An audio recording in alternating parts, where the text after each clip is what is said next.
वालेकुम दोस्तों, जैसा कि मैं पहले ही बता चुकी हूँ कि यूजीसी नेट हिंदी साहित्य सेकंड पेपर जो सिलेबस है उसमें 1 से लेकर 10 यूनिट है, जिसमें मैं पहले वीडियो डाल चुकी हूँ, जिसमें मैं पहली यूनिट जो हिंदी भाषा और उसका विकास था उसके अंतर्गत जो डिटेल में सिलेबस था वो बता चुकी हूँ। और इसके बाद आज मैं दूसरा वीडियो डाल रही हूँ जिसमें हम बात करेंगे हिंदी साहित्य इतिहास व हिंदी साहित्य की विधाएँ। तो इसके अंतर्गत हमारे जो सिलेबस के अंदर डिटेल है क्या क्या है, क्या क्या विस्तार से पढ़ने के लिए आएगा, इसमें क्या क्या हमें पढ़ना है, ये हम आज डिस्कस करेंगे, बताएंगे। तो यूजीसी नेट हिंदी साहित्य की जो दूसरी यूनिट है वो थोड़ी बड़ी है और 2 भागों में बटी हुई है। पहला है हिंदी साहित्य इतिहास और दूसरा है गद्य विधाएँ, हिंदी साहित्य की गद्य विधाएँ। तो ये पूरी दूसरी यूनिट जो है थोड़ी बड़ी है और हम पहले इसके जो 2 भाग हैं उसमें से पहला भाग हिंदी साहित्य इतिहास पढ़ेंगे। इसके अंतर्गत क्या क्या आएगा, तो जो हिंदी साहित्य इतिहास है इसके अंतर्गत हिंदी साहित्य का इतिहास दर्शन आएगा। हिंदी साहित्य के इतिहास लेखन की पद्धतियाँ आएंगी, क्या क्या पद्धतियाँ हैं। हिंदी साहित्य का काल विभाजन और नामकरण दोनों ही आएंगे। इसके बाद आदिकाल आएगा। आदिकाल में आदिकाल की विशेषताएं आएंगी, साहित्यिक प्रवृत्तियां आएंगी कि आदिकाल की क्या प्रवृत्तियां रही हैं, क्या विशेषताएं रही हैं।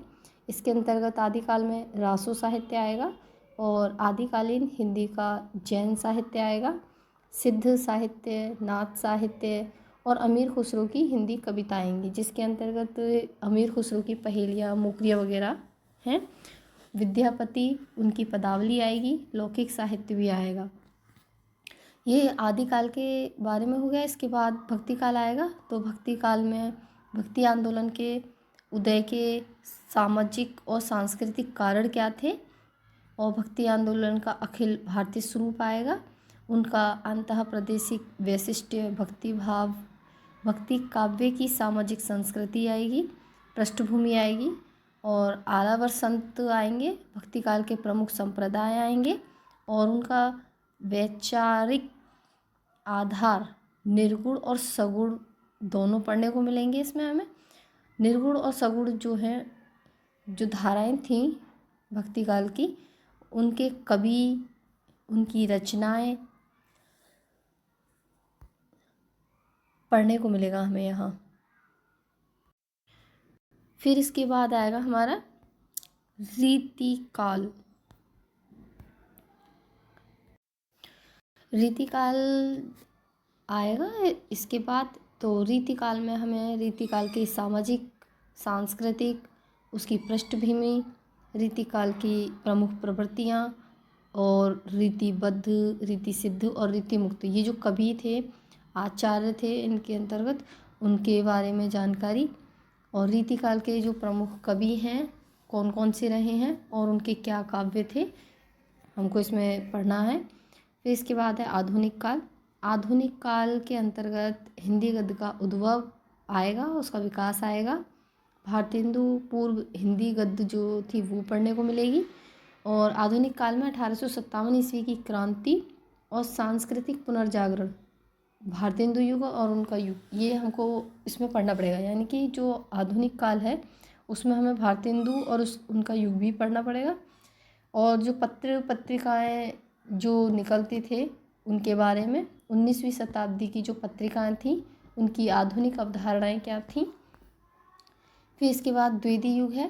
द्विवेदी युग में हमें महावीर प्रसाद द्विवेदी के बारे में पढ़ना है और उनका युग, उनकी रचनाएं और हिंदी नवजागरण और सरस्वती राष्ट्रीय काव्य धारा के प्रमुख कवि कौन कौन से थे। स्वच्छंदतावाद, उनके प्रमुख कवि कौन कौन से थे, पढ़ने को मिलेंगे। अभी तो ये सिलेबस जो है वो मैं अभी बता रही हूँ कि इसमें क्या क्या चीज़ हमें पढ़नी है, इसको हम डिटेल से बाद में पढ़ेंगे, जिसके मैं वीडियो बाद में अपलोड कर दूँगी, ठीक है। तो फिर इसके बाद हमें आधुनिक के बाद पढ़ना है छायावाद। तो छायावाद की काव्य की प्रमुख विशेषताएं क्या थी, उनकी प्रवृत्तियाँ क्या थी, कवि कौन थे इनके, प्रगतिवाद की अवधारणा क्या थी, प्रगतिवाद काव्य और उनके कवि। फिर इसके बाद प्रयोगवाद भी है, इसी के अंतर्गत आएगा प्रयोगवाद और नई कविता, फिर उसके प्रयोगवाद की है और उनके कवि, समकालीन कविता, 2000 तक समकालीन पत्रकारिता के बारे में भी आएगा।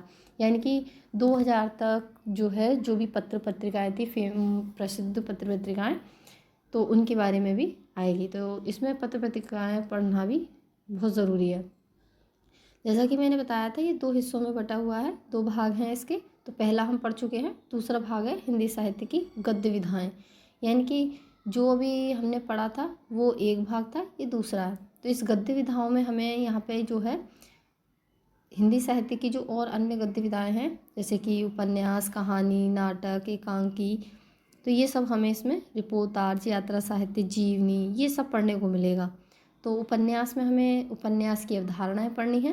प्रेमचंद्र से पूर्व उपन्यास कौन कौन से थे, प्रेमचंद्र और उनके युग के उपन्यास कौन कौन से थे, प्रेमचंद्र के परिवर्तित उपन्यास कौन कौन उपन्यासकार जो हैं वो कौन कौन से हैं, 2000 तक के। ठीक है, कहानी भी पढ़ने को मिलेंगी। तो कहानियाँ जो हैं हमें उनका उद्भव और विकास पढ़ना पड़ेगा, और 20वीं सदी की जो कहानी है और उनकी प्रमुख कहानी आंदोलन और प्रमुख कहानीकार कौन कौन से हैं। यानी कि फिर तीसरा है नाटक। तो नाटक में हमें रंगमंच के विषय में, उसके चरण, नाटक की विशेषता, भारतेंदु युग, प्रसाद युग, प्रसादोत्तर युग, स्वतंत्र युग, साठोत्तर युग और नया नाटक, इन सभी युग के नाटकों के बारे में हमें विस्तार से पढ़ना पड़ेगा इसमें। और नाट्य कृतियाँ, प्रमुख नाटककार, यानी कि नाटक के अंतर्गत हमें नाट्य की कौन कौन सी कृतियाँ थीं और प्रमुख नाटककार जो कौन कौन से थे, 2000 तक के सभी पढ़ने हैं। फिर है एकांकी। हिंदी एकांकी में हमें हिंदी रंगमंच पढ़ना है, उसका विकास पढ़ना है। और चरण हिंदी का लोक रंगमंच, नुक्कड़ नाटक, ये भी हमें पढ़ने को मिलेगा, नुक्कड़ नाटक के बारे में भी, और लोक मंच जो रंगमंच होते हैं उसके बारे में भी, जो स्टेज शो वगैरह नाटक होते हैं। हिंदी निबंध। तो निबंध में हमें उसका उद्भव और विकास, इसके प्रकार के निबंध कितने प्रकार के होते हैं, प्रमुख निबंधकार के जो प्रसिद्ध निबंधकार हैं कौन कौन से हैं, उन्होंने क्या रचनाएं लिखी। हिंदी आलोचना। तो हिंदी आलोचना का विकास और उनका उद्भव, समकालीन हिंदी आलोचना और उनके विभिन्न प्रकार और प्रमुख आलोचक पढ़ने को मिलेंगे। तो हमें आलोचना, और फिर इसके बाद हिंदी की अन्य गद्य विधाएँ, जैसे कि और भी मतलब नाटक, एकांकी, कहानी, उपन्यास, इसके अलावा भी और कई गद्य विधाएँ हैं, जैसे कि रेखा चित्र है, संस्मरण है, यात्रा साहित्य है, आत्मकथा, जीवनी, रिपोर्टाज और डायरी, इन सब के बारे में भी पढ़ना पड़ेगा। इन सब के नाटककारों के बारे में पढ़ना पड़ेगा, रचनाकारों के बारे में पढ़ना पड़ेगा। और इन रचनाकारों ने और कौन कौन से नाटक और अन्य प्रकार की रचनाएं की, उनके बारे में पढ़ना पड़ेगा। और फिर इसके बाद है हिंदी का प्रवासी साहित्य, अवधारणा और प्रमुख साहित्यकार पढ़ने पड़ेंगे। जैसे देखा जाए तो यूजीसी नेट हिंदी साहित्य के 1 से लेकर 10 तक जो यूनिट हैं, उसमें सबसे ज़्यादा विस्तार से पढ़ने के लिए ये सेकंड यूनिट है, यानी कि इसका सिलेबस बहुत ज़्यादा है। वैसे देखा जाए तो हम शुरू से ही हिंदी पढ़ते आ रहे हैं, जैसे बोर्ड है, सेकंड बोर्ड है, और फिर ग्रेजुएशन में भी हमें पढ़ने को मिलता है। ठीक है, तो ज़्यादा डिटेल में है ये दूसरा सेकंड यूनिट जो है। ठीक है,